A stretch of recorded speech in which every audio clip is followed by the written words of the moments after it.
afternoon and welcome to your local election headquarters here at ABC4 News at 4 o'clock. I'm Courtney Johns. We are starting with team coverage of Election Day today, and our Brian McElhatton is joining us in studio with all of our election coverage. Now, Brian, I know the polls close tonight at 8. How are things looking so far? Hey there, Courtney. It's still a little early in the process. Voting is underway right now, but the day is finally here. And our team coverage from across the state begins right now. We have Cannon Sechrist in southern Utah covering the voters in Washington County. And our Annika Johns is at the polls in Salt Lake County. She's bringing us up to speed on the ballots in Utah's capital and in the surrounding cities. Annika, let's begin with you. What are you seeing and hearing out there? Well, Brian, it's been a steady flow of people today, but it's just starting to pick up a little bit more as we go into the later hours of the day. You can see behind me a line of cars is making their way to the polls, to the ballot boxes just behind me here. But here at the Salt Lake County Government Center, people have the option of either dropping it off here in the ballot box or going inside and voting in person. So there are multiple options, and people can use one of the 19 locations where individuals who wish to vote in person can do so. However, if you don't feel like coming in person, you can swing by one of Salt Lake County's 28 ballot boxes that are scattered across the county. Now, however, if you're planning on mailing in your ballot, stop right there. I caught up with the Salt Lake County Clerk, Lanny Chapman, who told me the option to mail in your ballot closed yesterday.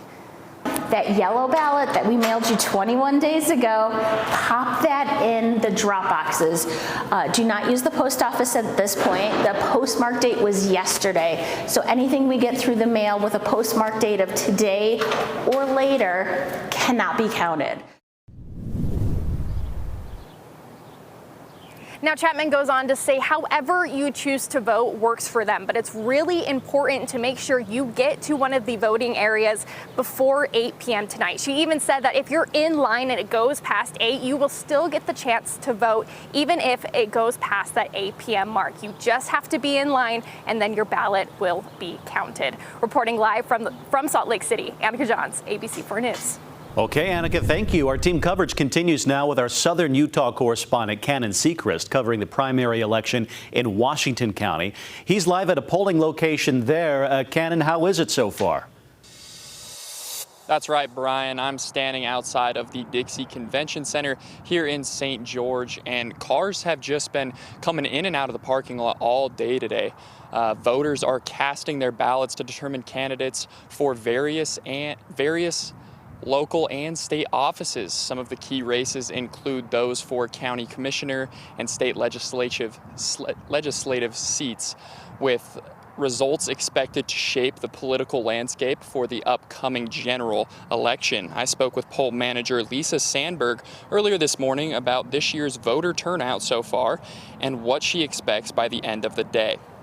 Last I heard, reported from the county, we had 34.3% have turned in their ballots.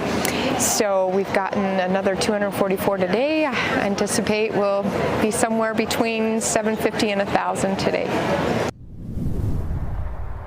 The polls opened here at around 7 in the morning and will stay open to the public until 8 o'clock tonight.